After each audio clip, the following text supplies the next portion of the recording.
పరలోకానికి అర్హులెవరు అన్న ఈ పాఠంలో పరలోకానికి వెళ్ళడానికి మనం సంపాదించవలసిన అర్హత ఏంటి, పరలోకానికి మనం చేరాలి అంటే మనం సాధించవలసిన అర్హత ఏంటి? అర్హత లేనిదే ఒక స్కూలులో సీటు దొరకదు, ఒక యూనివర్సిటీలో ర్యాంకు సాధించనిదే మనకి చోటు దొరకదు. అలాంటప్పుడు ఒక మహాలోకం పరలోకం, ఆ లోకంలో స్థానాన్ని సంపాదించాలి అంటే ఎటువంటి అర్హత కలిగిన వారుగా మనం ఉండాలి అన్నది బైబిల్ నుంచి కొన్ని సంగతులు ఈరోజు మనం చూద్దాం ప్రియులారా. పరలోకం దేవుడున్న లోకం. దేవుడున్న లోకంలో తన దగ్గరకు మనం చేరాలని భూమి మీదకి మనందరినీ ఆయన ఒక యాత్రికులుగా, పరదేశులుగా, వలస వచ్చిన వారుగా మనందరినీ భూమి మీదకి దేవుడు పంపాడు అని మనకు తెలుసు. దేవుడిచ్చిన పనులను భూమి మీద సంపూర్ణముగా ఒక యేసులా పూర్తి చేసి తన గ్రంథంలో దేవుడు మన కొరకు వ్రాసుకున్న వాటన్నిటి ప్రకారము మనం నడుచుకొని తండ్రి ఇష్టాన్ని నెరవేర్చి ఆయనను మెప్పించి అనేక మందిని సువార్త ద్వారా ఒప్పించి క్రీస్తులోనికి నడిపించి పరలోకానికి చేరాలి అన్నదే ప్రతి క్రైస్తవుని యొక్క గమ్యం. ఈరోజు క్రైస్తవులుగా మనం విశ్వసిస్తున్నాము అంటే కారణం, ఇన్ని శ్రమలు, ఇన్ని బాధలు, ఇన్ని అవమానాలు మనం ఎదుర్కొంటున్నామంటే కారణం కేవలం ఆ పరలోక రాజ్యాన్ని మనం సంపాదించాలన్న ఒకే ఒక ఆలోచన. మనం విన్నట్టుగా పరలోక రాజ్య ప్రవేశం అనేది సులువైనది కాదు. అది కష్టాల ప్రయాణం. ఈ ప్రయాణంలో ఎన్నిటినో మనం ఎదుర్కొని నిలువబడి జారి విడిచి పడిపోకుండా మనం నిలబడుతూ చేతనైతే అనేక మందిని నిలువబెడుతూ అగ్నిలో నుండి లాగినట్టు కొందరినైనా సరే సంపాదించాలి అన్న ఒకే ఒక ధ్యేయంతో ఈ లోకంలో మనం సాగిస్తున్న ప్రయాణం ప్రియులారా. మరి ఆ పరలోక రాజ్యానికి మనం చేరాలి అంటే భూమి మీద ఎన్నిటినో మనం సాధించవలసిన అవసరం ఉంది. పరలోకానికి అర్హత సంపాదించుకోవాలి అంటే దేవుడు ఎన్నో మాటలు చెప్పాడు. ఏం చేస్తే మనం పరలోకానికి అర్హులుగా మారుతాం, అర్హత సంపాదించుకుంటామని. మొదటిగా పరలోక రాజ్యంలోనికి అర్హత రావాలి అంటే మూర్ఖమైన, వక్రమైన ఈ లోకము నుండి మనలను మనం ప్రత్యేకపరుచుకోవాలి అని ఆరంభ సంఘంతో దేవుడు పలుకుతున్న మాట ఒకసారి ఈ సందర్భంలో బైబిల్ ఇప్పి చూద్దాం ప్రియులారా. అపోస్తుల కార్యములు 2వ అధ్యాయం. తొలి సంఘం ఆరంభమైన దినాన్న పేతురు గారి ప్రసంగం ద్వారా 3,000 మంది ఆకర్షింపబడి క్రీస్తును నమ్ముకొని క్రీస్తును స్వరక్షకునిగా అంగీకరించి ఆయనలోనికి బాప్తిసం పొందిన వారితో ఆయన పలుకుతున్న మాట ఈ అపోస్తుల కార్యములు 2వ అధ్యాయం 40వ వచనాన్ని మనం చూడగలిగితే ప్రియులారా ఏమంటున్నారో చూడండి. ఇంకను అనేక విధములైన మాటలతో సాక్ష్యమిచ్చి మీరు మూర్ఖులకు ఈ తరము వారికి వేరే రక్షణ పొందుడని వారిని హెచ్చరించెను. మొదట మనం వేరు కావాలి, ఈ సమాజం నుంచి వేరు కావాలి, ఈ మూర్ఖులకు ఈ తరము నుంచి మనం వేరు కావాలి. అలా వేరుగా ఉన్నదే, అలా ప్రత్యేకింపబడినదే ఆయన సంఘం. ఆయన సంఘం ప్రియులారా. ఈరోజు మనమంతా సభ్యులుగా యేసుక్రీస్తు సంఘములో సభ్యత్వాన్ని కలిగి బాప్తిస్మం అనే ప్రారంభ సూత్రం ద్వారా ఆయనను నమ్ముకొని మనం సంఘములోనికి ప్రవేశించాం. బాప్తిస్మం పొంది ప్రథమ అర్హతను మనం సాధించాం. నమ్మి బాప్తిసం పొందిన వానికే రక్షణ అని బైబిల్లో రాయబడింది. కాబట్టి ఆ క్రీస్తును నమ్ముకోవటం వలన, ఆ క్రీస్తును మనం సురక్షకునిగా అంగీకరించటం వలన మాత్రమే పరలోకానికి తొలిమెట్టు, ప్రారంభమెట్టు మనం వెళ్ళగలము అని బైబిల్లో రాయబడిన అనేక సందర్భాలను బట్టి మనం బాప్తిస్మం తీసుకొని ప్రారంభ అర్హతను మనం పరలోకానికి సంపాదించుకున్నాం. అలాగని బాప్తిసం తీసుకున్నంత మాత్రాన అందరూ పరలోకానికి వెళ్ళిపోతారు, అందరూ పరలోకానికి హక్కుదారులు అయిపోతారు అనుకున్న పొరపాటు. ఎందుకంటే బాప్తిస్మం అనేది ఈ పరలోక పట్టణానికి, పరలోక దేశానికి మనం సాధించిన తొలి అర్హత మాత్రమే. దీనిని మనం కొనసాగించాలి. బాప్తిస్మం ద్వారా మనం పొందిన రక్షణను చివరి వరకు, అంటే మన మరణము వరకు, అంతము వరకు నమ్మకముగా దేవుని కోసం ఉంటేనే మనం నిత్య జీవాన్ని సంపాదించుకుంటామని దేవుడు బైబిల్లో రాయించాడు. మరణము వరకు నమ్మకముగా ఉండండి అన్నాడు. అంటే యేసులోనికి రక్షణ పొందిన మనం, యేసులోనికి సంఘంగా చేర్చబడిన మనం ఆ సంఘంలో మన రక్షణ జీవితాన్ని కొనసాగించాలి. ఈ రక్షణ జీవితంలో చివరి శ్వాస వరకు దేవుని యొక్క ఇష్టాన్ని నెరవేర్చడంలో మనం మంచి ఫలితాన్ని సాధించే వాళ్ళంగా ఉంటేనే తప్ప పరలోకానికి వెళ్ళటం చాలా కష్టం. పరలోకానికి వెళ్ళడానికి ఎందరో ప్రయాసపడ్డారు, కానీ ఆ ప్రయాసంలో ఎందరో జారిపోయారు. అలా ప్రవేశించేవారు చాలా కొద్ది మందే అని మనం నేర్చుకున్నాం. మరి కొద్ది మందే పరలోకానికి వెళతారు అన్న దేవుని మాటను బట్టి ఆ కొద్ది మందిలో అర్హత సాధించటం అది ఎంత కష్టమైన పని మీరు ఆలోచించండి. ఆ ఉన్న కొద్ది మందిలో మనం స్థానాన్ని సంపాదించగలగమా, మనం స్థానాన్ని సంపాదించగలుగుతున్నామా అన్నది మనం ఆలోచించాలి. అలా ఆలోచించని నాడు మనం ఎటు వెళుతున్నామో అన్నది మనకు తెలియదు ప్రియులారా. కనుక పరలోకాన్ని సాధించాలి అంటే బాప్తిస్మం అనే ఈ కార్యక్రమం ద్వారా సంఘములోనికి ప్రవేశించిన వారముగా మనమంతా క్రీస్తు మనలను చేర్చి తన యొక్క సంరక్షణలో మనల్ని పెంచుతున్నాడు. అందుకే అదే అధ్యాయంలో 47వ వచనం చివరి మాట మనం చదవగలిగితే, అపోస్తుల కార్యములు 2వ అధ్యాయం 47 2వ మాట, ప్రభు రక్షణ పొందుచున్న వారిని అనుదినము వారితో చేర్చుచుండెను. సంఘముతో మనమంతా చేర్చబడుతున్నాం. ఎలా? వ్యక్తులతో అనుకుంటున్నారా? జ్యేష్ఠుల సంఘం, సార్వత్రిక దేవుని సంఘం, పరలోకమందు వ్రాయబడి ఉన్న దేవుని సంఘములో మనము చేర్చబడాలి. భూమి మీద ఏదో సంఘంలో సభ్యత్వాన్ని పొందినంత మాత్రాన పరలోకానికి వెళ్ళిపోతాం అనుకున్నది అపోహే, పొరపాటే. గత వారాల్లో మీరు విన్నారు, భూమి మీద ఏదో ఒక సంఘానికి మనం చెందినవారం అయితే పరలోకానికి వెళ్ళిపోతాం అనుకుంటే ఆ సంఘాలు నిజంగా సత్యానికి సంబంధించినవిగా ఉన్నాయా? సత్యానికి అనుసంధానమైనవిగా సంఘాలు ఉన్నాయా? సత్య ప్రకారంగా సంఘాలు నడుచుకుంటున్నాయా అన్నది మనం చాలా జాగ్రత్తగా ఆలోచించాలి ప్రియులారా. మాది నిజమైన సంఘమని సంఘము అనుకుంటే కాదు, అది నిజమైన సంఘమో కాదో అని దేవుడు దానిని గుర్తించాలి. అది పరలోకమందు రాయబడి నమోదు చేయబడిన సంఘంగా ఉండాలి. అలా సంఘంగా ఉంటేనే, ఆ సంఘంలో మన సభ్యత్వాన్ని సంపాదించుకుంటేనే యేసు ప్రభు ఆ సంఘంలో మనల్ని చేర్చుతాడు. ఇక సంఘంలో చేరిన తరువాత మనం ఎలా ఉండాలి, ఎలాంటి వారుగా ఉండాలి అన్నది మనం బైబిల్ నుంచి పరిశీలించగలిగితే ఈ సంఘాన్ని దేవుడు ఒక చక్కటి శరీరంతో పోల్చాడు ప్రియులారా. బాప్తిస్మము ద్వారా సంఘములోనికి యేసు ద్వారా చేర్చబడిన మనం పరలోక ఈ ప్రయాణంలో, పరలోకానికి అర్హత సంపాదించటంలో మనం మన జీవితాన్ని నడిపిస్తున్నాం. ఇలాంటి సందర్భంలో సంఘంలోనికి వచ్చిన వారు ఎలాంటి మనస్తత్వం కలిగిన వారుగా ఉండాలి, ఎలాంటి వారుగా వారు ఉండాలి అని దేవుడు చెబుతున్నాడు అంటే సంఘం అనే దాన్ని మన శరీరముతో పోలుస్తున్నట్టుగా బైబిల్లో మనం చూడగలం ప్రియులారా. చూద్దాం బైబిల్ విప్పి కొరింథీయులకు రాసిన మొదటి పత్రిక 12వ అధ్యాయం 27వ వచనం. కొరింథీయులకు రాసిన మొదటి పత్రిక 12వ అధ్యాయం 27వ వచనం. మీరు క్రీస్తు యొక్క శరీరం అంటున్నాడు చూడండి. సంఘములోనికి చేర్చబడి క్రీస్తు ద్వారా బాప్తిజం పొందిన అనంతరం సంఘములోనికి చేరిన మనం, మూర్ఖులకు తరమవారి నుండి వేరైన మనం, రక్షణ పొందిన మనం ఏమంటున్నాడండి?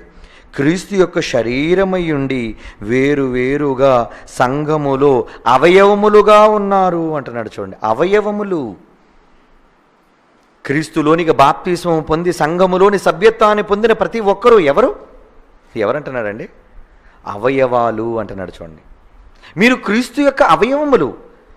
ప్రతి సంఘానికి శిరస్సు క్రీస్తు అయితే ఆ శిరస్సును అనుసంధానించబడి ఉన్న శరీరంలో భాగాలు సంఘములోని ప్రతి సభ్యుడు అంటున్నాడు చూడండి.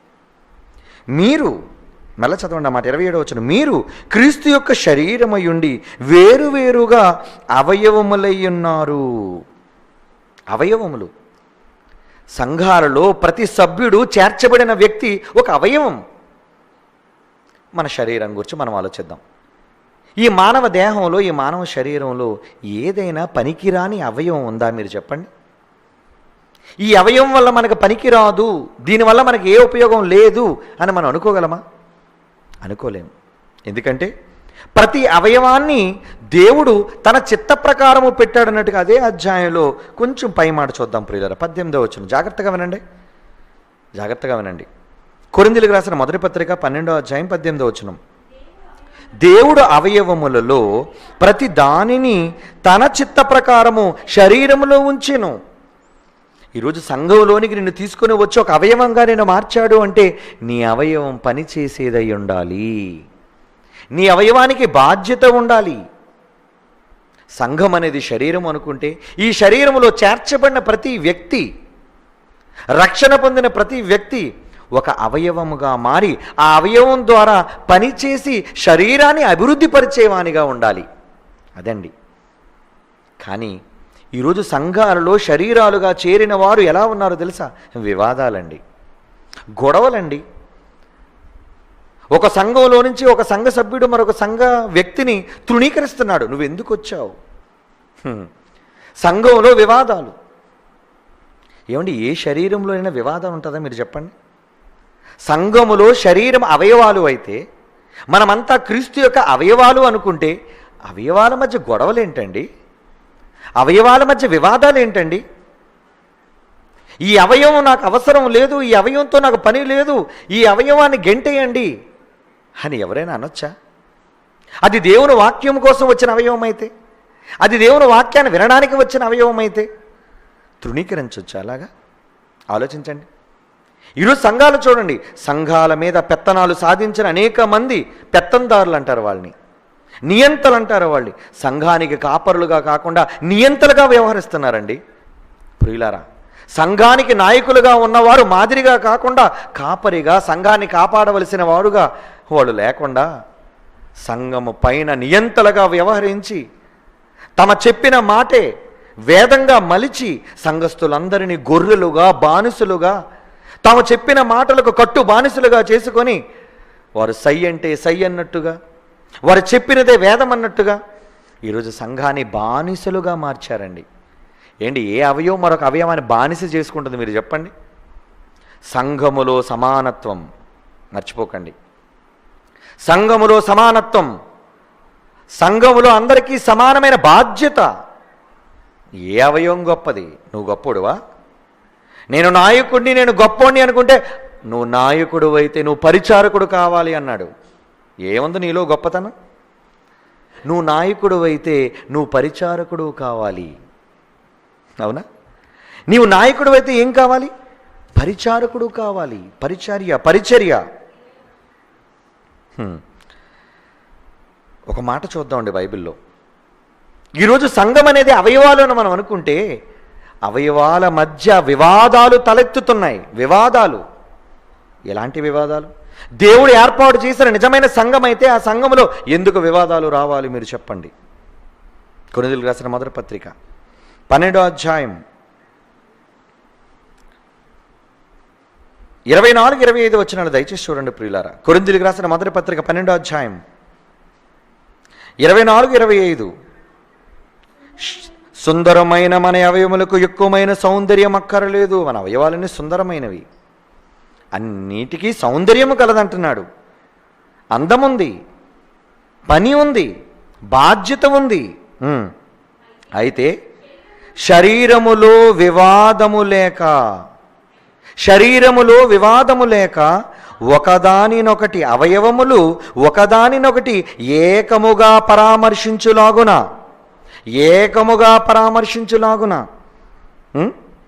దేవుడు తక్కువ దానికే ఎక్కువ ఘనత కలుగజేసి శరీరమును అమర్చి ఉన్నాడు. అబ్బా, సంఘం కోసం మాట్లాడుతున్నాడండి. ఇక్కడ దేవుడు ఎనాటమీ చెప్పట్లేదు. ఎనాటమీ చెప్పట్లేదు. శరీరములోని మానవ దేహంలోని అవయవాలని సంఘములోని సభ్యులుగా పోలుస్తున్నాడు. ఇక్కడ శరీరం కోసం చెప్పటం లేదు దేవుడు. శరీరములోని అవయవాలను మనం చూడగలిగితే, ఏమండి, ఏ అవయవం మరొక అవయవాన్ని తృణీకరిస్తా చెప్పండి? వివాదాలా? ఎడం చేతికి వాచి పెట్టానండి, ఎడం చేతికి వాచి పెట్టాను, కుడి చేతికి ఏమీ లేదండి. ఈ చెయ్యి వచ్చి టపా టపా టపా దీనికి కొడతాదా? మీరు చెప్పండి. నాకెందుకు పెట్టలేదు వాచ్ అని? నో. కానీ ఇది ఏం చేస్తుంది తెలుసా? పెట్టిన వాచిని చెయ్యి జాగ్రత్తగా తుడుస్తుంది. అందంగా ఉందా? బాగుందా? నా వాచ్ బాగుందా? ఇది చెయ్యే. కానీ ఈ చెయ్యిని ఏం చేస్తుంది? ఘనపరుస్తుంది. ఈ చెయ్యిని ప్రేమిస్తుంది. ఈ చెయ్యిని ఆదరిస్తుందండి. అవునా? వివాదం లేదండి, గొడవలు లేవండి.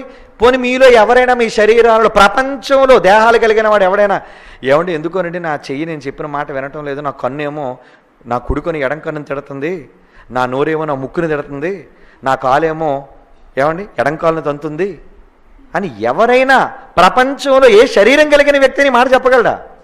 చెప్పలేడు. కారణం శరీరం అండి. దేవుడు చేశాడు.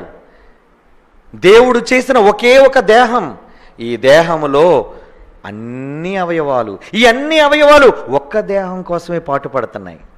వివాదాలు లేవండి, గొడవలు లేవండి. వాటికి పరామర్శిస్తాయి అంటున్నాడు చూడండి, పరామర్శిస్తాయి. ఏ అవయవమైనా మరొక అవయవాన్ని ఛీ నీచమైన దానా అంటదా? చెప్పండి మీరు. శరీరములో ఏ అవయవమైనా, మన అవయవంలో మనం అనుకుంటాం చిచి చిచి చిచి ఇది నీచమైన అవయవం అండి, నీచమైన అవయవం. అది లేకపోతే నువ్వు చస్తావు తెలుసా? మలం విసర్జించేది దరిద్రం అండి, మూత్రం విసర్జించే అవయవం దరిద్రమైందండి, పనికిరానిదండి. మీరు అనగలరా? నువ్వు తిన్నదంతా పోవాలి అంటే అవయవం చాలా అవసరం. అది లేని నాడు చాలామంది చూసే ఉంటారు, అవయవాలు దెబ్బతిన్నప్పుడు సంచులు పెట్టుకుంటుంటారు పక్కన. ఎప్పుడైనా హాస్పిటల్కి వెళ్ళి చూడండి, వైద్యులు సంప్రదిస్తే రోగులు చూపిస్తారు కొంతమందిని. మూత్రం రావలసిన మార్గం దెబ్బతింటే పాల ప్యాకెట్ కట్టుకున్నట్టుగా నడుంకి ప్యాకెట్ కట్టుకోవాలి నాయన నువ్వు. ఆ ప్యాకెట్ నిండిపోయిన తర్వాత మరలా ప్యాకెట్ పారేసి కొత్త ప్యాకెట్ పెట్టుకోవాలి. ఏ మిగతా వాళ్ళందరూ ఎక్కడ పడితే ఆ ప్యాకెట్ కానీ సడన్గా పడుకున్నప్పుడు కానీ కూర్చున్నప్పుడు కానీ ఎవరైనా తగిలినప్పుడు కానీ పగిలిపోయింది అనుకో, ఇంకా నీ దగ్గర ఎవరు భరించలేరు నిన్ను. అవునా? ఇలా మలం పోయే ప్యాకెట్లు ఉన్నాయి, మూత్రం పోయే ప్యాకెట్లు ఉన్నాయి. నిజంగా ఆ వ్యక్తులకు ఆ అవయవాలు విలువ వాళ్ళకు తెలుసండి. చీ అంటారా దాన్ని? చీ అంటే మాత్రం మీ చేతులు ముట్టుకోకుండా ఉన్నాయి, వాటిని శుభ్రం చేయకుండా ఉన్నాయా? ఏది పనికిరానిది మీరు చెప్పండి, ఏ అవయవం నీచమైనది చెప్పండి. లేదండి. ప్రతి అవయవం పనికొచ్చే అవయవం, ప్రతి అవయవం అవసరమైన అవయవం, ప్రతి అవయవం దేవుని వలన నియమించబడిన అవయవం. ఏ అవయవం పనికిరానిదని మీరు చెప్తారు చెప్పండి? ఒక శరీరములోని అవయవాలలోని గొడవలు లేక అన్నీ పరామర్శించుకుంటున్నాయండి. ఏమండి, ఒక అవయవానికి సడన్గా మనం నడుస్తూ దెబ్బ తగిలిందండి, పడిపోయాం, ముడుకు చెక్కుపోయింది, ముడుకు చెక్కుకుపోయి రక్తం వస్తుంది. అప్పుడు వెంటనే మిగతా అవయవాలను ఏం చేస్తే తెలుసా? అయ్యో, వెంటనే కళ్ళు చూస్తాయి. ఏది కాలికి ఎక్కడ దెబ్బ తగిలింది, కాలికి ఎక్కడ దెబ్బ తగిలింది కళ్ళు చూస్తాయి. వెంటనే నోరు మాట్లాడుతుంది, రండి ఎవరైనా దెబ్బ తగిలింది, అదిగో అక్కడ పలానా దగ్గర మందు ఉంటే తీసుకుని రండి. ఈ నోరు మాట్లాడుతుంది. లేదా నడుచుకుంటూ ఆ మందు దగ్గరికి వెళుతుంది, మరొక కాలు ఈడ్చుకుంటూ వెళుతుంది, ఆ మందు కుడి చేత్తో అందుకుంటుంది. అవునా? కళ్ళుతో చూస్తుంది, నోరు ఉఫ్ అని ఊతుంది, అయ్యో దెబ్బ తగిలిందా అని. ఏమండి, గాయానికి మందు రాస్తుంది ఒక అవయవం. ఆ అవయవానికి మందు సరిగ్గా అందుతుందో లేదో కళ్ళు చూస్తున్నాయి. ఏమండి, ప్రతి అవయవానికి ఎంత బాధ్యత అండి. ఒక అవయవానికి దెబ్బ తగిలితే, కాలు ముడుకు కదండి దెబ్బ తగిలి, చేతికి ఏమైంది, చెయ్యి ఆనందంగా ఉండొచ్చుగా. నేను రాను, నీకు మందు రాయను అని అంటదా ఏ శరీరంలోని అవయవం అయినా? చెప్పండి. నేను రాను, నిన్ను ముట్టుకోను. వివాదాలు లేవండి, ప్రేమ, సఖ్యత, ఏకత్వం. ఈ శరీరాన్ని నిలబెట్టడానికి, ఈ శరీరాన్ని ఆరోగ్యంగా ఉంచడానికి శరీరంలోని ప్రతి అవయవం పనిచేస్తుందండి ఈ శరీరం శ్రేయస్సు కోసం. మరి ఈరోజు సంఘాలు ఒకడే నాయకుడు, ఒకడే పెత్తందారుడు, ఒకడే నియంత. వాడు చెప్పిందే శాసనం, వాడు చెప్పిందే వేదం. అంటే వివాదం. చూడండి కొరింథీయులకు రాసిన మొదటి పత్రిక 12వ అధ్యాయం 20వ వచనం చూడండి ప్రియులారా. కొరింథీయులకు రాసిన మొదటి పత్రిక 12వ అధ్యాయం 20వ వచనం. అవయవములు అనేకములైనను శరీరం ఒక్కటే గనుక కన్ను చేతితో నీవు నాకు అక్కరలేదు అని చెప్పజాలదు, తల పాదములతో మీరు నాకు అక్కరలేదని చెప్పజాలదు అంటదండి. కన్ను అంటదా నువ్వు నాకు అక్కర్లేదు, తల పాదములతో నీవు నాకు అక్కరలేదు అని చెప్పజాలదు. కానీ ఏమంటదట అలాగంటే మాత్రం కాకుండా పోతుందా? అలాగంటే మాత్రం కాకుండా పోతుందా? 16వ వచనం కొరింథీయులకు రాసిన మొదటి పత్రిక 12వ అధ్యాయం 16వ వచనం చూడండి ప్రియులారా. నేను కన్ను కాను గనుక శరీరంలో దానిని కానని చెవి చెప్పినంత మాత్రాన శరీరంలోనిది కాకపోలేదు. ఏమండి అంటదా? అలాగని నీవు నాకు అక్కర్లేదంటదా? నేను శరీరంలో దాన్ని కాను అని అంటదా? అనదండి. ఇంకా చదవండి. శరీరమంతయు కన్ను అయితే వినుట ఎక్కడ? శరీరం అంతా కన్నుందా? లేదండి. శరీరం అంతా కన్ను కాదు. కన్ను దాని బాధ్యత, అది చూసే పని, వినే చెవి పని. ఇంకా అంతయు ఒకడు చెవు అనుకోండి, మనిషి అంతా ఒక చెవులా ఉన్నాడు అనుకోండి, మిగతా అవయవాలతో పనేముంది? వాసన చూచడం ముక్కుతో పనేముంది? ఏమండి? కనుక దేవుడు ప్రతి అవయవములను ప్రతి దానికి దాని చిత్త ప్రకారము శరీరములో ఉంచెను. 19 అవన్నీ ఒక్క అవయవం అయితే శరీరం ఎక్కడా? అవయవములు అనేకములైనను శరీరము ఒక్కటే. 27 అందుకే అంటున్నాడు, అటువలే మీరు క్రీస్తు యొక్క శరీరమయ్యుండి వేరువేరుగా అవయవములై ఉన్నారు. మీరు ఎలా ఉన్నారు? క్రీస్తు యొక్క అవయవములయ్యుండి, శరీరమయ్యుండి వేరువేరుగా అవయవములై ఉన్నారు. మీరంతా పని చేయాలండి. మీ అవయవాలన్నిటికీ బాధ్యత ఉందండి. ఏ అవయవం ఘనమైనది చెప్పండి? నేను కన్నుని చాలా అందంగా ఉంటాను, పైకి కనబడుతున్నావు, నువ్వు లోనున్న నీచమైన అవయవం, నువ్వు పనికిరాని దానివే అంటదా? అనలేదండి. కన్నుకి ఎంత ప్రాధాన్యత ఉందో కంటికి కనిపించని అవయవాలకు కూడా అంతే ప్రాధాన్యత ఉంది అంటున్నాడు. చూడండి, ఏ అవయవం గొప్పది, ఒక అవయవం ఎక్కువ, ఒక అవయవం తక్కువ కాదు.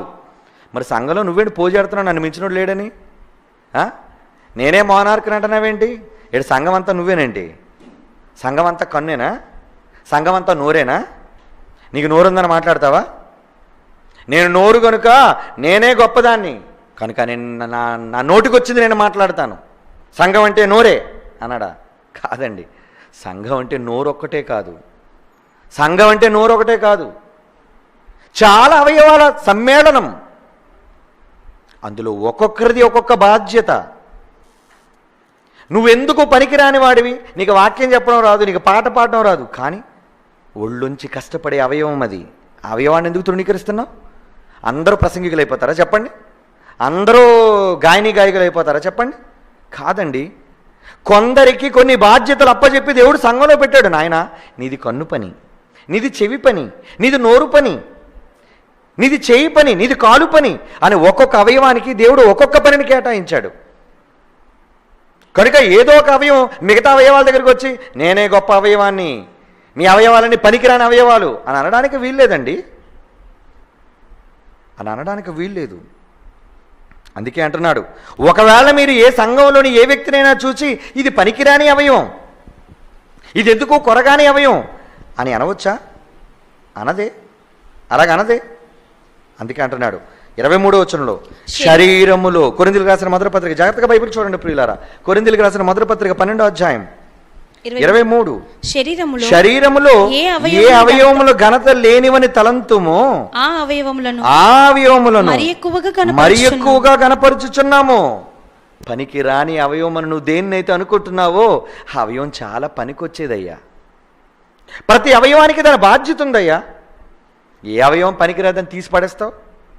ఏ అవయవం వ్యర్థమైనదని చెప్పంటావు? ఏది వ్యర్థమైనది కాదు. అందుకే 28. కొరింథీయులకు రాసిన మొదటి పత్రిక 12:28. మరియు దేవుడు సంఘంలో మొదట కొందరిని అపోస్తులులు గాను, కొందరిని ప్రవక్తలు గాను, పిమ్మట కొందరిని బోధకులు గాను, కొందరిని అద్భుతములు చేయవారు గాను, ఇలా ఎన్నో బాధ్యతలు చెబుతున్నాడు. చూడండి, సంఘములో ఒక్కొక్కరితో ఒక్కొక్క పని. నీలా వాక్యం చెప్పలేకపోవచ్చు, మరొక అవయవం, కానీ నువ్వు మాట్లాడడానికి స్టేజ్ కట్టగలదు, నువ్వు మాట్లాడడానికి మైకు పెట్టగలదు, నువ్వు మాట్లాడడానికి ధన సహాయం చేయగలదు, నువ్వు మాట్లాడడానికి తన కష్టాన్ని ధారపోయగలదు. నీకు వాక్శక్తి ఉంది, నువ్వు ప్రసంగికుడు. మరి నువ్వు గొప్ప వక్తవు కాబట్టి నేనే గొప్పవాడిని అంటావా? వాక్యం చెప్పినవాడు ఎంతో, ఆ వాక్యం చెప్పిన వాణ్ణిని నిలబెట్టడానికి వేదిక కట్టినవాడు, గొయ్యలు తవ్వినవాడు, కర్రలు నిలబెట్టినవాడు, వాళ్ళు అంతేనండి, సమానం. సూట్ వేసుకొని స్టేజ్ మీదకి వచ్చి మైకులో మాట్లాడి ప్రజలందరికీ కనబడే నువ్వు గొప్పవాడు అనుకుంటున్నావా? నిన్ను నిలబెట్టడానికి ఎన్ని అవయవాలు అయితే వెనకాతలు సహాయం చేశాయో ఆ అవయవాలన్నీ కూడా నీలాంటి సమానత్వం దేవుడిచ్చాడు. నువ్వు మాట్లాడగలవు, అవయవం మాట్లాడలేదు, కానీ అవయవానికి సహాయం చేసింది నువ్వు మాట్లాడడానికి. అందుకే దేవుడు అన్నాడు, ఏమన్నాడు తెలుసా బైబిల్లో? యుద్ధానికి వెళ్ళిన వాడు, యుద్ధం చేసిన వాడు ఎంతో, యుద్ధ ఆయుధాల దగ్గర కాపలా ఉన్నవాడు కూడా అంతే. వీడు యుద్ధానికి వెళ్ళలేదు కాబట్టి, శత్రువులతో యుద్ధం చేయలేదు కాబట్టి వీడు తక్కువవాడనా? వీడు తక్కువవాడా? సమూయేలు మొదటి గ్రంథం 30వ అధ్యాయం 24వ వచనంలో ఏమంటున్నాడు చూడండి. అక్కడ సమూయేలు మొదటి గ్రంథం 30వ అధ్యాయం 24. యుద్ధమునకు పోయిన వాని భాగమెంతో, యుద్ధమునకు పోయిన వాని భాగమెంతో, సామాను యొద్ద నిలిచిన వాని భాగము, సామానుల యొద్ద నిలుచున్న వాని భాగము కూడా అంతే. అంతే. నువ్వేదో టై కట్టుకొని సూట్ వేసుకొని వేదిక మీద నిలబడి నేను గొప్ప ప్రసంగికుడిని, అంతర్జాతీయ ప్రసంగికుడిని నువ్వు అనుకుంటున్నావు, కానీ నిన్ను పిలిచినవాడు, నీకు వేదిక కట్టినవాడు, నీకోసం పోస్టర్ అంటించినవాడు, నీకోసం కరపత్రం పంచినవాడు, దానికోసం ధనాన్ని ఖర్చు పెట్టినవాడు, గొయ్యి తవ్వినవాడు, ఎండలో కష్టపడినవాడు, నోరు విప్పి సభ కోసం మాట్లాడిన వారు, వీళ్ళందరూ నీతో సమానమైన భాగస్థులు. మర్చిపోకు. నువ్వేదో ప్రజలకు కనబడతానని నువ్వేదో గొప్పవాడిని అనుకుంటున్నావా? నేను చాలా గొప్పవాడిని అనుకుంటున్నావా? నువ్వు సంఘములోని అవయవం అయితే ప్రతి అవయవానికి సమానమైన బాధ్యతనిచ్చాడండి దేవుడు. ఈరోజు చాలామంది సంఘాలు మేమే గొప్పవాళ్ళు అనుకుంటున్నావు. ఏంటి నీకున్న గొప్ప? నువ్వు పెద్దవైతే నువ్వు గొప్ప, నువ్వు సంఘ బోధకుడు అయితే గొప్ప. నువ్వు కూడా ఒక అవయవం అయ్యా, మర్చిపోకు. నువ్వు కూడా ఒక అవయవం. నీకు నోరు ఉంది కాబట్టి నువ్వు మాట్లాడుతావు, నువ్వు నోరు మాత్రమే. అయితే నోరు ఒకటి ఉంటే సరిపోద్దా? ఏమండి, నోరు ఒకటి ఉంటే సరిపోద్దు. చేతులు లేకపోతే నోటికి అన్నం వెళ్ళగలుగుతుంది? చెప్పండి. నీ నోరు పెదాలు కదలాలి అంటే నీ కళ్ళు చూడాలి ముందు, ప్లేట్ ఎక్కడుందో. అవునా కాదా? ఆ తర్వాత చెయ్యి కలపాలి, నీకు కావలసింది కలిపి నీ నోటికి అందిస్తే అప్పుడు లోనకి వెళ్ళినది శక్తిగా మారి నీ పెదాలు కదులుతాయి. రోగాలతో ఉన్న వాళ్ళ దగ్గరికి వెళ్ళండి, ఏమ్మా ఎలా ఉన్నాడు? బాగాలేను. ఏ నోరెందుకు రావట్లేదు బయటికి? జబ్బు, జబ్బు, బలహీనత. నోరుంది కదా అని అన్నిసార్లు వెర్రవీగా మాట్లాడడం కాదు. నాది నోరు కాబట్టి నాకు తప్ప శరీరంలో ఏనికి వాయిస్ లేదని నువ్వు అనుకోవద్దు, అది నీ బాధ్యత. కానీ నువ్వు నోరుగా ఉండడానికి నీకు మిగతా శరీరంలోని అవయవాలన్నీ సహకరిస్తున్నాయి, మర్చిపోకు. నేనే గొప్ప అనుకుంటున్నావా? నేనే గొప్ప అనుకుంటున్నావా? నువ్వు గొప్పవాడవని నువ్వు అనుకుంటే పరలోక రాజ్యంలో నీకు అర్హత రాదు. నేను గొప్పవాడని నువ్వు అనేసుకుంటే పరలోకంలో దేవుడు నీకు ఇచ్చేస్తారనుకుంటున్నారా? మీకు పరలోకం ఇచ్చేస్తారనుకుంటున్నారా? ఇవ్వడండి.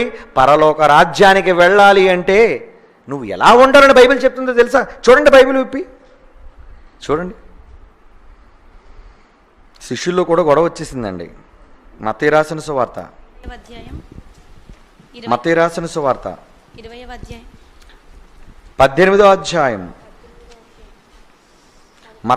సువార్త 18వ అధ్యాయం మొదటి వచనం నుండి. ఆ కాలమున శిష్యులు యేసునొద్దకు వచ్చి పరలోక రాజ్యంలో ఎవడు గొప్పోడు? ఎందుకు వీళ్ళు ఎందుకు వచ్చి అడుగుతున్నారు? ఎందుకంటే వీళ్ళలో ఒక వివాదం వచ్చింది. ఏంటది? మత్తయి సువార్త 20వ అధ్యాయం, మత్తయి సువార్త 20వ అధ్యాయం 26-27 వచనాలు. అంటే వీళ్ళు కూడా శరీరములోని అవయవాలుగా ఉండవలసిన వాళ్ళు, వీళ్ళకి ఏమర్థమైంది? ఎవడు గొప్ప మనలో? ఏమండి, ఈ సందర్భాన్ని చూసి అక్కడికి వెళ్దాం. మీలో ఎవడు గొప్పవాడై ఉండగోరునో మీలో ఎవడు గొప్పవాడై ఉండగోరునో వాడు మీ పరిచారకుడై ఉండవలెను. మీలో ఎవడు గొప్పవాడై ఉండగోరునో అంటున్నాడు. చూడండి, అంటే ఎవరు గొప్పవాళ్ళుగా ఉండాలనుకుంటున్నారు? ఎవరు గొప్పవాళ్ళుగా ఉండాలనుకుంటున్నారు? మీరు గొప్పవాళ్ళుగా కావాలనుకుంటున్నారా? మీరు పరలోక రాజ్యంలో గొప్పవాళ్ళు కావాలనుకుంటున్నారా? అర్హత సంపాదించుకుందాం అనుకుంటున్నారా? అయితే మీరు ఎలా ఉండాలో తెలుసా? ఇప్పుడు రండి, మత్తయి సువార్త 18వ అధ్యాయం 2వ వచనం. మొదటి వచనం నుండి. ఆ కాలంలో శిష్యులు యేసు వద్దకు వచ్చి, పరలోక రాజ్యంలో ఎవడు గొప్పవాడని అడుగగా, ఆయన ఒక చిన్న బిడ్డను తన యొద్దకు పిలిచి, ఎలా చూపిస్తున్నాడు చూడండి. ఒక చిన్న బిడ్డను తన దగ్గరికి పిలిచాడట. పిలిచి వారి మధ్య నిలువబెట్టి ఇట్లా నేను ఇట్లే నేను మీరు మార్పు నొంది ముందు మీరు మారండి. మార్పు రాలేదు మీలో. మీరు అంతా గొప్పోళ్ళు అనుకుంటున్నారు, నన్ను మించోడు లేడనుకుంటున్నారు, కానీ మీరు మారలేదర్రా. ఇంకా మీరు ఏమంటున్నాడు? మీరు మార్పు నుండి బిడ్డల వంటి వారైతేనే గాని పరలోక రాజ్యములో ప్రవేశింపరు. చూసారా? పరలోక రాజ్యంలోనికి మీరు ప్రవేశించాలి అంటే మీకు ఉండవలసిన అర్హత ఏంటో తెలుసా? బాప్తిజం తీసేసుకున్నాం, గుడిలోకి వచ్చేసాం, మేము పెద్దవాళ్ళం అయిపోయాం, అనుభవం వచ్చేసింది, మేము వాక్యం చెప్పేస్తున్నాం, ఇదే అర్హతలు? ఇది కాదండి. పరలోక రాజ్యంలో మీరు అర్హత సంపాదించాలి అంటే ఏం చేయాలో మరొకసారి చదువుదాం మొదటి నుంచి. ఆ కాలంలో శిష్యులు యేసు వద్దకు వచ్చి, పరలోక రాజ్యంలో ఎవడు గొప్పవాడని అడుగుగా, ఆయన ఒక చిన్న బిడ్డను తన యొద్దకు చిన్న పశువుని పిలిచాడట. నిలువబెట్టి, మీరు మార్పు నుండి బిడ్డల వంటి వారైతేనే గాని పరలోక రాజ్యములో ప్రవేశింపరు. మార్పు నుండి బిడ్డల వంటి వారైతేనే గాని. బిడ్డల వంటి వారు కావాలి మీరు. ఏమండి, పిల్లల్లోని ఎవరైనా ఎలా ఉంటారండి? పసిపిల్లలు ఎలా ఉంటారండి? వాళ్ళ మనస్తత్వం ఎలా ఉంటుందండి? నన్ను స్టేజ్ మీదకి పిలవలేదని ఎవరైనా అలుగుతారా? నేను వచ్చి రాగానే నాకు కుర్చీ వేయలేదని ఎవరైనా ముఖం చిన్నబుచ్చుకుంటారా? చిన్నబుచ్చుకోరండి. పసిపిల్లలు వాళ్ళని కొడితే ఏడుస్తారు, మళ్ళా కాసేపు పోయిన తర్వాత వాళ్ళు చక్కగా చక్కెర గద్దలు పెట్టి వాడిని ఇలా చేతులు ఇస్తే నవ్వుతూ వాడు మీకు చేతులు ఇచ్చేస్తాడు. కారణం, వాడిలో ఏ కల్మషం లేదండి, వాడిలో ఏ పాపం లేదండి. చిన్న బిడ్డ, వాడు పసిబిడ్డ. వీడు నన్ను ఎందాడు కొట్టాడు, వీడి దగ్గర నేను వెళ్ళకూడదు అనే మనస్సు పసిబిడ్డల్లో ఉండదండి. చిన్నపిల్లలు వాళ్ళన్నీ మర్చిపోతారు, ఏది పగపెట్టుకోరు మనస్సులో. ఊహ తెలియని దశలో పసిబిడ్డలుగా, చిన్న బిడ్డలుగా ఉన్నవాళ్ళు ఎంత మంచి మనస్తత్వం కలిగిన వారు ఆలోచించండి ప్రియులారా. చాలా మంచివాళ్ళు అండి వాళ్ళు. ఇప్పుడు పరలోకానికి వెళ్ళాలి అంటే అర్హత ఏంటో తెలుసా? పరలోకానికి వెళ్ళాలి అంటే 4వ వచనం, ఈ బిడ్డ వలె తన్ను తాను తగ్గించుకునేవాడు ఎవడో వాడే పరలోక రాజ్యములో గొప్పవాడు. ఈ చిన్న బిడ్డ వలె ఎవరైతే తన్ను తాను తగ్గించుకుంటాడో, తగ్గించుకోవాలి. సంఘంలో చాలా హెచ్చింపబడిపోతున్నారు చాలామంది. సంఘం అంటే పసిపిల్లల్లా ఉండాలర్రా. సంఘం అంటే పసిపిల్లల్లా ఉండాలర్రా. వాళ్ళు కక్షలు, క్రోధాలు ఇవన్నీ పెట్టుకోరండి వాళ్ళు. అప్పటికప్పటికే వాళ్ళు తిట్టుకుంటారు, అప్పటికప్పటికే కలిసిపోతారు పిల్లలు. కారణం, వాళ్ళు చిన్నపిల్లల మనస్తత్వం వాళ్ళది. వాళ్ళు చిన్నపిల్లల మనస్తత్వం. బిడ్డలు పరలోక రాజ్యానికి వెళ్ళాలి అంటే, పరలోక రాజ్యానికి వెళ్ళేవాడు సాధించవలసిన అర్హత ఏంటో తెలుసా? నీవు పెద్దవాడివైనా చిన్నవాడివైనా పసిబిడ్డ మనస్సును నువ్వు తెచ్చుకోగలగాలి. ఒక పసివాడు ఎలాగైతే ఉంటాడో, ఏమండి, ఒక పసివాడికి 1000 రూపాయలు నోటు ఇచ్చారనుకోండి, వాడు ఏమనుకుంటాడు? దాన్ని కాగితం, దాన్ని పెద్దగా పట్టించుకోడు. ఒక తెల్ల కాగితం వాడి చేతికి ఇస్తే ఎంతో, ఒక 1000 రూపాయల కాగితం ఇచ్చినా అంతే. ఇది 1000 రూపాయల కాగితం కాబట్టి దీన్ని జాగ్రత్తగా ఉంచాలి, ఇది తెల్ల కాగితం కాబట్టి ఇది పనికిరాని దాన్ని పారేయాలి. ఆ జ్ఞానం లేదండి వాడికి. వాడు పసివాడు. వాడు పసివాడండి. ఒక నిప్పునిచ్చిన ముట్టుకుంటాడు వాడు. అమ్మో ఇది నిప్పు, నేను తాకకూడదు అనుకోడు. వాడిది ఎంత మంచి మనసు చూడండి. వాడు ఏ కల్మషం లేనివాడు, ఎవరి మీద ఏ కోపాన్ని ఉంచుకునేవాడు. అందరితోనూ వాడు కలిసి ఉండేవాడు. అది పసిబిడ్డల యొక్క మనస్సు. చిన్న చాక్లెట్ ఇస్తే చాలండి పొంగిపోతారు. వాడిని ఎత్తుకొని బుజ్జగిస్తే చాలండి వాడు సంతోషిస్తాడు. వాడిని మెచ్చుకుంటే చాలండి పొంగిపోతాడు. ఇది పసిపిల్లల మనస్సు. అంతేగాని వ్యక్తుల మీద కోపాన్ని, వ్యక్తుల మీద ద్వేషాన్ని పెంచుకునేవాళ్ళు కాదండి ఆ వయసులో ఉన్న పసివాళ్ళు. యేసు అంటున్న మాట అండి, పరలోక రాజ్యానికి మీరు వెళ్ళాలి అనుకుంటున్నారా? పరలోక రాజ్యానికి మీరు వెళ్ళాలి అనుకుంటున్నారా? మీకు అర్హత కావాలనుకుంటున్నారా? అయితే మీరేం చేయాలో తెలుసా? భూమి మీద సంఘముల్లో మీరు ఎలా ఉండాలి? గొప్పవాడిగా నువ్వు పోజు కొట్టకూడదు. నేనేదో గొప్పవాడిని నువ్వు చెప్పుకోకూడదు. ఎలా ఉండాలో తెలుసా? ఒక పసిబిడ్డలా ఉండాలి. మరో మాట చూద్దాం. మత్తయి సువార్త 19వ అధ్యాయం 14-15 వచనాలు చూడండి ప్రియులారా. మత్తయి సువార్త 19వ అధ్యాయం 14వ వచనం. ఆయన శిష్యులు తీసుకొని వచ్చిన వారిని గద్దింపగా యేసు చిన్న పిల్లలను ఆటంకపరచక వారిని నా యొద్దకు రానీయుడి, పరలోక రాజ్యము ఇలాంటి వారిదని వారితో చెప్పెను. పరలోక రాజ్యం ఎలాంటి వారిదండి? పరలోక రాజ్యం ఎలాంటి వారిది అంటున్నాడు? ఇలాంటి వారిది, చిన్న పిల్లలది. సంఘంలో ఉంటే పరలోకానికి వెళ్ళిపోతాను నువ్వు అనుకుంటున్నావు, కానీ సంఘంలో నువ్వు ఎలా ఉన్నావు? పసిబిడ్డలా ఉన్నావా? పసిబిడ్డ మనస్తత్వం కలిగి ఉన్నావా? చాలామంది ముదురులండి. ఒక్కొక్కసారి ఎవరినైనా తిట్టామనుకోండి, వాళ్ళు ఎంత మంచి మనసు అంటే ఏం పట్టించుకోరండి. మళ్ళా వచ్చి మనతో మాట్లాడతారు, మళ్ళా వచ్చి మనతో పలకరిస్తారు. అప్పుడు వాళ్ళని చూసి మనం ఏమంటాం తెలుసా? ఏమండి పసిపిల్లల మనసు అండి వీళ్ళది. వీళ్ళు పసిపిల్లల మనసు అండి. ఏది మనసులో పెట్టుకోరండి. ఎన్ని తిట్టినా సరే అన్నీ మర్చిపోయి ప్రేమగా వచ్చి మనతో మాట్లాడతారండి. అదేంటో తెలుసా? పరలోక రాజ్యం అలాంటి వారిది. సంఘములో నువ్వు ఉండవలసిన నీ స్వభావం అలాంటిది కావాలి. పసిబిడ్డ లాంటి వాడివి కావాలి. నువ్వు పసిబిడ్డ లాంటి మనస్తత్వం కలిగిన వాడుగా ఉండాలి. కానీ ఈరోజు అనేక మంది పసిబిడ్డల్లా లేరండి. మనసులోని కపటం, మనసులోని క్రోధం, మనసులోని ద్వేషం దాచుకొని కనబడితే ఆ వ్యక్తిని విరుచుకుపడడం, కనబడితే ఆ వ్యక్తిని దూషించడం, కనబడితే ఆ వ్యక్తిని అనరాని మాటలు అనడం. ఎక్కడుందయ్యా నీకు పసిపిల్లల మనస్తత్వం? ఎక్కడుంది? అలాంటి మనస్సు నీకు లేకపోతే నువ్వు పరలోకం వెళతానని ఎవరన్నారు నీతో? నువ్వు పరలోకానికి వెళతావా? పరలోకంలో అవయవాలుగా, శరీరములోని అవయవాలుగా ఉన్న నిన్ను నువ్వు తగ్గించుకుని ఉండు. నీ స్వభావం ఒక పసిబిడ్డ మనస్తత్వం లాంటిది కావాలి. ఎవరినైనా చూడండి, పెద్దవాళ్ళైనా కొంతమందిని ఒక మాట అంటే వెంటనే బలబల ఏడుస్తారు. వెంటనే ఫోన్ లేదు తప్పైపోయిందంటే వెంటనే అంతా మర్చిపోయి వెంటనే నవ్వుకుంటూ మాట్లాడతారు. అది పెద్దలుగాను ఉన్న ఎక్కువగా వయసు మళ్ళిన వాళ్ళు పసిపిల్లలా మారిపోతుంటారు. వయసు మళ్ళిన వారు నిజంగా పసిపిల్లలా మారిపోతుంటారు. కానీ కొంతమంది ఉంటారండి, వయసు మళ్ళే కొద్దీ బాగా ముదిరిపోతుంటారండి. ఇంకా కపటం, ఇంకా భయంకరమైన క్రోధం. నువ్వు పెద్దవాడి అయ్యే కొద్ది చిన్న పిల్లాడి మనస్తత్వం నీకు రావాలి. చిన్న పిల్లాడి మనస్తత్వం నీకు రావాలి. పెద్దలుగా మారిన తర్వాతే కదండి గొడవలు, అల్లర్లు. పసివాడి మనస్సు నువ్వు కలిగి ఉంటే పరలోక రాజ్యం నీదే అంటున్నాడు దేవుడు. పరలోకానికి వెళ్ళాలి అంటే అర్హత ఏంటో తెలుసా? నువ్వు పసిబిడ్డలా నీవు మారిపోవాలి అంటున్నాడు. సంఘంలో మరి ఈరోజు ఎలా ఉన్నారు? పసిబిడ్డలా ఉన్నారా వాళ్ళు? ఏమండి, సంఘంలో వాళ్ళు పసిబిడ్డలా ఉన్నారా? లేదండి.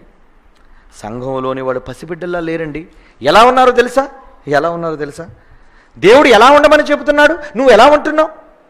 అధికారం కలిగిందని తక్కువ వాణ్ణి చిన్న చూపు చూచి, ఏమండి, అవయవంలో ఆడుకోవడం శరీరంలో నీలాంటి సమానుడైన తెలియక నువ్వు అర్థం చేసుకోక వాడిని కించపరిచి, వాడిని అవమానించి, వాడిని తృణీకరించి, వాడిని గాయపరిచి, వాడిని బలవంతంగా నెట్టేస్తున్నావే, వాడిని బలవంతంగా తోసేస్తున్నావే. అదా సంఘంలో నీకు ఉండవలసిన మనస్తత్వం. సంఘంలో నీకు రావలసిన స్వభావం మంచి స్వభావం, ఉన్నతమైన స్వభావం, అహంకారంతో కూడిన స్వభావం కాదు. ఒక మంచి మాట బైబిల్లో చూద్దాం ప్రియులారా. యెషయా గ్రంథం 57వ అధ్యాయం 15వ వచనం చూడండి. మహాగణుడును. యెషయా గ్రంథం 57వ అధ్యాయం 15వ వచనం.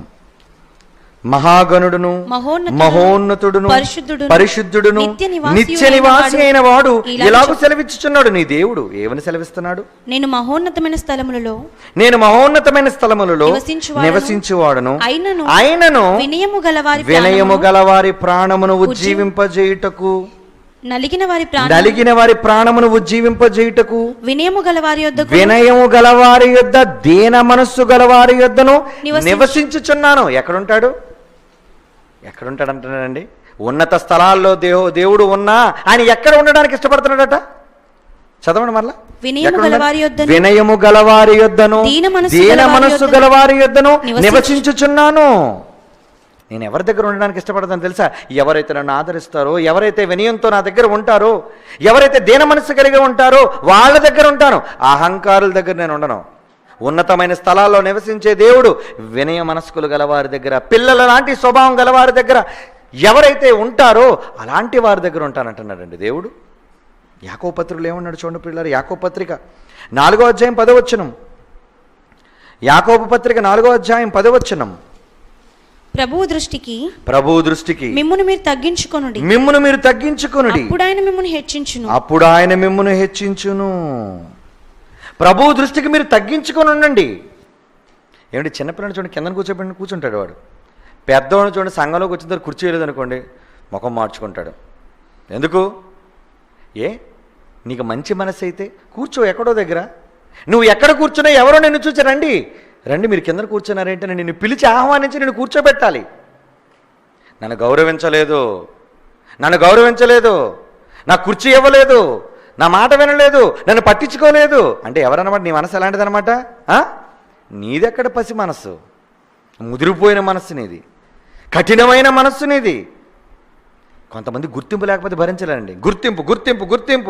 గుర్తింపు కావాలి వాళ్ళకి. నేను వచ్చానంటే అటు ఇటు చూస్తారు, కుర్చీ వేసినంత కూర్చోడు, నమస్కారం పెట్టినంతవరకు ఊరుకోడు. నన్ను చూసి నీకు వందనం చెప్పాలని తెలియదా? నీకు అంత గర్విష్టమైపోయి నువ్వు ఇప్పుడు వందనం చెప్పకపోతే నువ్వు చెప్పు వందనాలు, నువ్వు పసి మనస్సు నీకుంటే నువ్వే వందనాలు చెప్పు. వాడే వచ్చినట్టు పలకరించాలి, వాడే వచ్చినతో మాట్లాడాలి. అహంకారం ఎందుకయ్యా నీకు? దేవుడు దీనులను ఆదరించేవాడండి. లూకా రాసిన సువార్త 9వ అధ్యాయం. లూకా రాసిన సువార్త 9వ అధ్యాయం 48. ఈ చిన్న బిడ్డను, లూకా సువార్త 9వ అధ్యాయం 48, ఈ చిన్న బిడ్డను నా పేరట చేర్చుకున్నవాడు నన్ను చేర్చుకున్నవాడు నన్ను పంపిన వారిని చేర్చుకును. మీ అందరిలో ఎవడు అత్యల్పుడై ఉండునో వాడే గొప్పవాడని వారితో చెప్పాను. సంఘంలో నువ్వు గొప్పడు కావాలనుకుంటున్నావా? అయితే అత్యల్పుడుగా ఉండు, చిన్నవాడిగా ఉండు, పసి మనస్సు కలిగిన వాడిగా ఉండు. అప్పుడు పరలోకానికి అర్హత సాధిస్తావు నువ్వు. పరలోక రాజ్యం అలాంటి వారిదే, చిన్న బిడ్డల లాంటి మనస్సు కలిగిన వారిదే. మార్కు సువార్త 10వ అధ్యాయం, మార్కు సువార్త 10వ అధ్యాయం 15వ వచనం. చిన్న బిడ్డ వలె దేవుని రాజ్యమును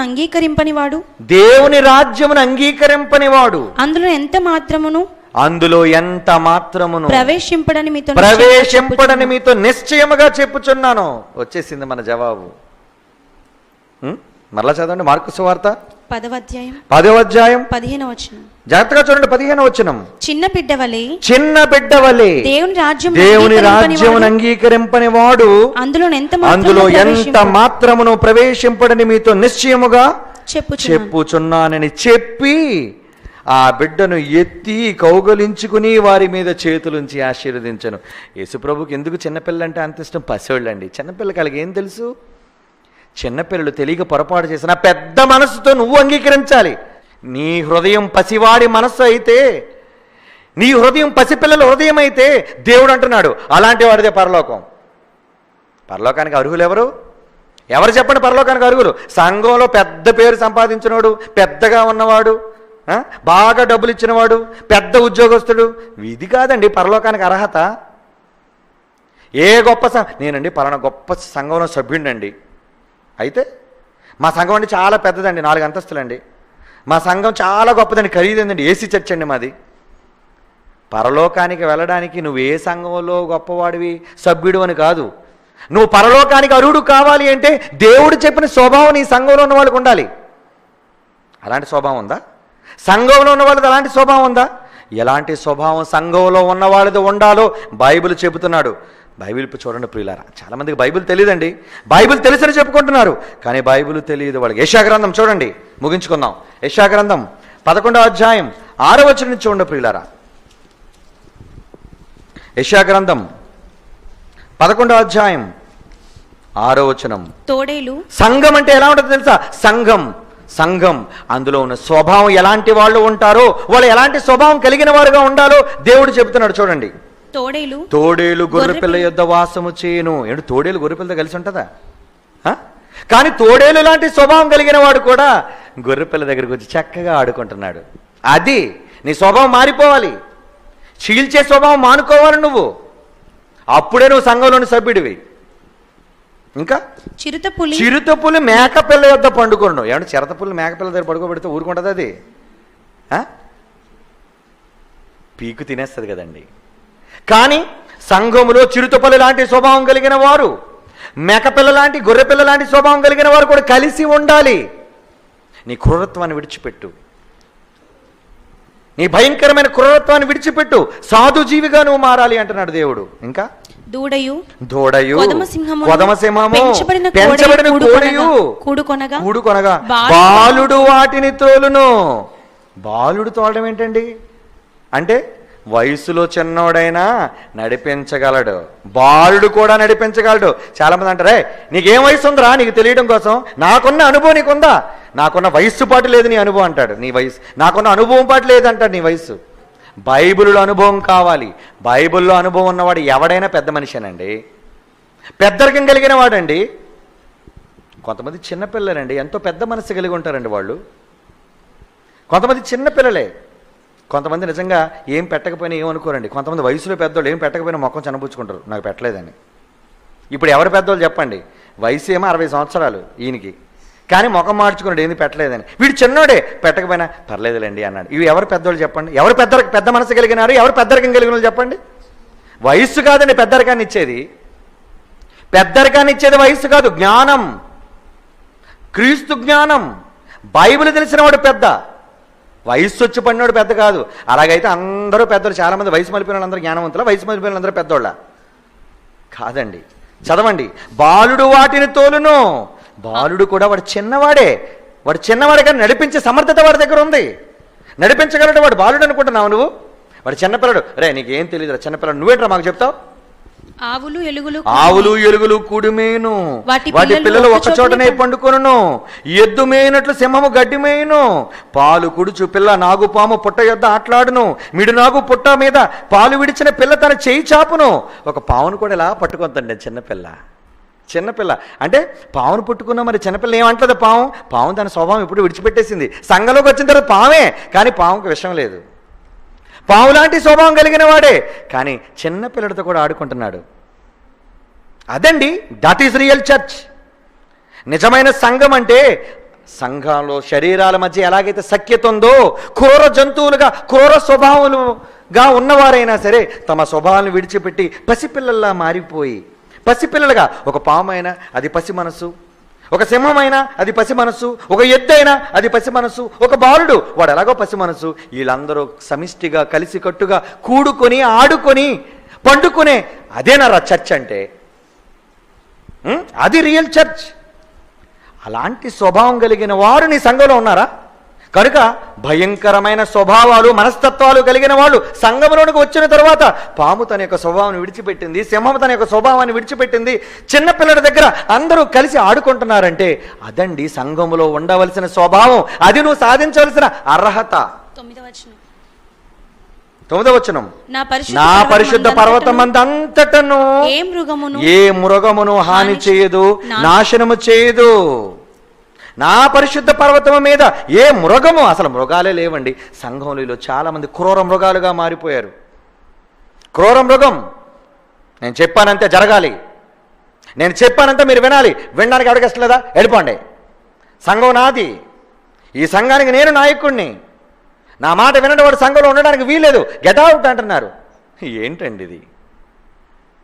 పసిపిల్లల లాంటి మనస్సు కలిగిన వాడుగా ఉండి ఆదరించి, ప్రేమించి, క్షమించి, వాని సరిచేసి సత్య మార్గం వైపు నడిపించేవాడిగా ఉండాలయ్యా. సంఘంలో దేవుడు పరిశుద్ధ పర్వతం మీద అలా ఉండాలని కోరుకున్నాడు, యెషయా గ్రంథంలో చెప్పినట్లుగా. క్రూరమైన స్వభావాలు కూడా కలిగిన వారు తమ స్వభావాలను విడిచిపెట్టి పసిపిల్లల లాంటి స్వభావాలు కలిగిన వారుగా అందరూ చిన్నపిల్లల్లా మారిపోవాలండి. చిన్నపిల్లల్లా మారిపోవాలి. ఏమిటి చిన్నపిల్లల చూపుల్లో ఏమైనా చెడు ఉంటుందో మీరు చెప్పండి? చిన్నపిల్లల మధ్య కోసం నేరం జరుగుతుంటుంది, కానీ వాడు చూసిన వాడికి ఏం అర్థం కాదు. వాడు పసివాడు, వాడు నేరాన్ని ఎక్కించుకునే మనస్సు వాడికి లేదు. అటువంటి మనస్సు కలిగిన వారు సంఘంలో ఉండాలి. అలాంటి వారే పరలోకానికి అర్హులు. అలాంటి వారేనండి. చివరిగా ఒకసారి మరలా చదివిన మాట మార్కు సువార్త 10వ అధ్యాయం చదువుకొని, మార్కు సువార్త 10వ అధ్యాయం, ఎవరు పరలోకానికి అర్హులు? 15వ వచనం. మార్కు సువార్త 10వ అధ్యాయం 15వ వచనం. చిన్న బిడ్డల వలె దేవుని రాజ్యమును అంగీకరింపని వారికి అందులో ఎంత మాత్రమును ప్రవేశింపడని మీతో నిశ్చయముగా కన్ఫర్మ్ చేసి చెప్తున్నాడు యేసు ప్రభు. కన్ఫర్మ్. ఎవరైతే చిన్న బిడ్డల్లా మారడో, నువ్వు సంఘంలో ఉన్న నేను నిన్ను రానివ్వను పరలోకానికి అంటున్నాడు. నీకు అర్హత లేదు పరలోకానికి రావడానికి అంటున్నాడు. ఎందుకయ్యా పగ నీకు? ఎందుకయ్యా ద్వేషం? ఎందుకయ్యా కక్ష సాధిస్తున్నావు నువ్వు? వద్దు. వాక్యాన్ని బట్టి సరి చేసుకోండి అందరూ. వాక్యాన్ని బట్టి మనం సన్మార్గంలో నడుచుకోవాలి. బైబిల్ ఏం చెప్తుందో అలా చేయాలి. ఓకే.